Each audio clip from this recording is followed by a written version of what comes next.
People ask us, where are the subtitles?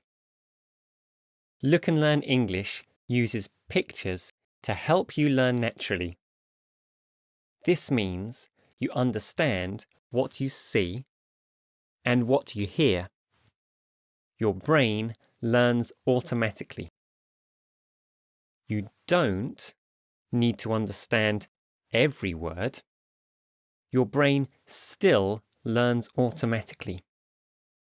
And in English, spelling can be very interesting. So it is always best to learn a new word by listening first. You can check your understanding by turning subtitles on and off. You can do this using the YouTube controls in the video. I hope you enjoy our lessons.